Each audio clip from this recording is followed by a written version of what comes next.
HIP का मतलब होता है हायर इंटरमीडिएट पॉइंट। ये बहुत ही इंपॉर्टेंट कॉन्सेप्ट है जो फेयर कंस्ट्रक्शन के लिए यूज होता है in case of connecting airlines.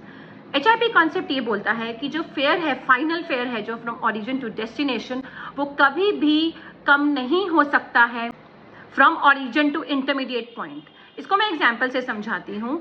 जैसे कि आपने राउटिंग बनाई बॉम्बे टू दिल्ली वाया चंडीगढ़। सो इस केस में जो फेयर आ रहा है वो 10,000 आ रहा है। क्यों आ रहा है 10,000, उसको समझते हैं।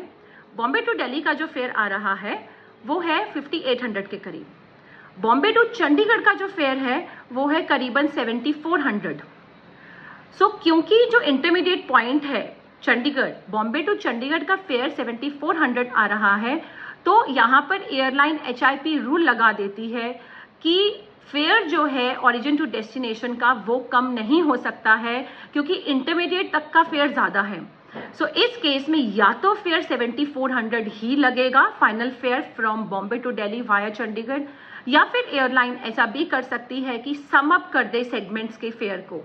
सो बॉम्बे टू चंडीगढ़ का जो फेयर है प्लस चंडीगढ़ टू दिल्ली का जो फेयर है वो क्लाइंट को देना पड़े अगर ये राउटिंग चूज की जाए तो। बट कुछ ऐसी एयरलाइंस हैं जो HIP कॉन्सेप्ट वेव ऑफ कर देती हैं, HIP कॉन्सेप्ट नहीं लगाती हैं in certain markets just to gain the competitive edge and more clientele. So अगर आप ये फेयर देखें दिल्ली से म्यूनिक का, ये है 35,000 के करीब। बट अगर आप Delhi to Munich to London देखें, मीन्स दिल्ली टू लंदन की राउटिंग है वाया म्यूनिक, तो ये फेयर है 30,000।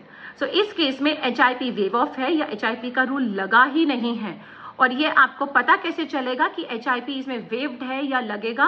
Bye going to the fare note HI category which is category number 17।